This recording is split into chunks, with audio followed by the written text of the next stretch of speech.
Alors Mahara, c'est un outil collaboratif donc, qui va permettre de partager un certain nombre de portfolios avec des élèves afin de les amener à échanger sur cette plateforme, à construire des contenus et ensuite à éventuellement les rendre aux enseignants.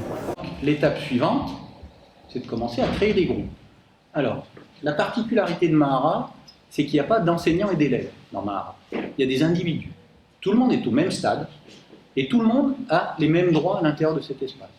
Je peux créer un groupe, un élève peut créer un groupe, et après, on devient administrateur du groupe concret.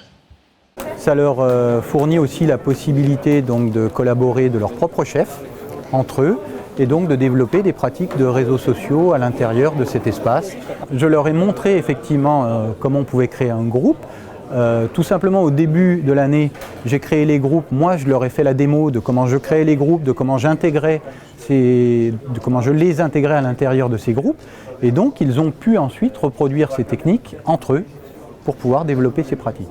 Ça permet aux élèves de collaborer. Jusqu'à présent, nous n'avions pas d'outils qui permettaient aux élèves de collaborer de manière synchrone et sécurisée, bien entendu. Par contre, ces collaborations privées leur permettent de développer un certain nombre de compétences, comme quand ils travaillaient entre eux sur Facebook. Il y a un certain nombre de groupes de travail qui sont créés sur Facebook. Une fois qu'ils ont développé ces compétences, lorsqu'ils se retrouvent dans une situation de travail collaborative dont je suis à l'initiative, ils vont pouvoir réemployer ces compétences collaboratives dans le cadre de ma pédagogie. Et donc, je vais pouvoir me les approprier et les mettre en valeur à ce moment-là. Par contre, je ne vois pas leur collaboration privée, effectivement. Vous n'avez aucune visibilité sur ce qui se passe à l'intérieur. Toutefois, à l'intérieur de chaque portfolio, vous avez un petit bouton qui est disponible en bas de chaque portfolio pour signaler donc, si quelque chose se passe mal à l'intérieur de ce portfolio. L'administrateur en est averti, et donc on va pouvoir réaliser une modération a posteriori de ce qui a été publié là-dedans.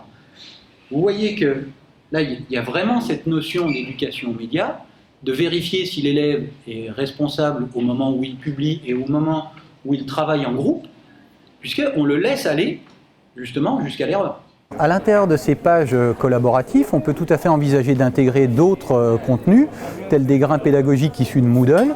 Et donc comme ça leur permet de disposer d'un contenu personnalisé qui leur est diffusé par Moodle, puisque Moodle fonctionne en personnalisé, tout en étant dans un espace collaboratif. Donc ils vont construire leur collaboration en s'appuyant sur la diffusion du contenu personnalisé. Pour l'instant, c'est en expérimentation sur l'académie dans le cadre du TRAM de technologie, donc les travaux académiques mutualisés. Ça a été un peu, augmenté par l'adhésion d'un certain nombre de collègues en provenance de lycées qui ont testé la plateforme aussi. Et donc, comme nous avons validé l'utilisation de cet outil auprès des collégiens et des lycéens, il va être déployé de manière complète sur toute l'académie pour tous les utilisateurs de l'ENT académique l'année prochaine.